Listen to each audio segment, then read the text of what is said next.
সারা দেশে ৩৩,৩৫৫ পূজা মণ্ডপে আইন শৃঙ্খলা নিয়ন্ত্রণে কাজ করছে ১ লাখ সশস্ত্র বাহিনীর সদস্য, ৪৩০ প্লাটুন বিজিবি, ৭০,০০০ পুলিশ ও সোয়া ২ লাখ আনসার। এবার শারদীয় দুর্গাপূজাকে ঘিরে কোনো হুমকি নেই বলে জানিয়েছেন স্বরাষ্ট্র উপদেষ্টা অবসরপ্রাপ্ত লেফটেন্যান্ট জেনারেল জাহাঙ্গীর আলম চৌধুরী। তিনি জানান, পূজা মণ্ডপ বাড়ার পাশাপাশি আইন শৃঙ্খলা বাহিনীও বাড়ানো হয়েছে।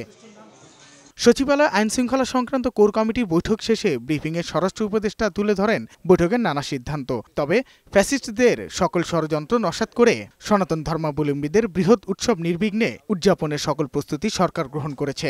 সামাজিক যোগাযোগ মাধ্যমে শারদীয় দুর্গাপূজাকে কেন্দ্র করে সাম্প্রদায়িক সম্প্রীতি বিনষ্ট করার লক্ষ্যে দুষ্কৃতিকারী ও গুজব সৃষ্টিকারীদের বিরুদ্ধে কঠোর আইনানুগ ব্যবস্থা গ্রহণ করা হবে। কমিটি প্রধান তারাই বলছে যে বিভিন্ন জায়গায় এই গুজব সরানো হচ্ছে এবং ওনারা ওই সব জায়গা ভিজিট করে দেখছে যে ওখানে কোনো কিছু হয় নাই, তারপরও গুজব রটানো হচ্ছে। স্বরাষ্ট্র উপদেষ্টা জানান, এবার যেমন পূজা মণ্ডপ বেড়েছে তেমনি বাড়ানো হয়েছে আইন শৃঙ্খলা বাহিনীর সদস্যও। পূজা নির্বিঘ্নে উদযাপনের জন্য সারা দেশে প্রায় এখানে লেখা আছে ১ লক্ষ সেনাবাহিনীর মতো সদস্য নিয়োজিত থাকবে এবং সারা দেশে পূজা মণ্ডলের সার্বিক নিরাপত্তা নিশ্চিতে কাজ করছে বিজিবির ৪৩০টি প্লাটুন।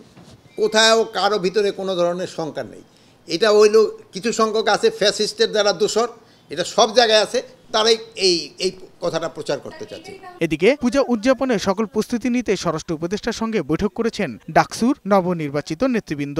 পূজার সামগ্রিক আয়োজন সুষ্ঠুভাবে নিরাপদভাবে সম্পন্ন হওয়ার জন্য যে কনসার্নগুলো জানানো দরকার আমাদের কাছে এসেছে, সেগুলো পৌঁছেছি।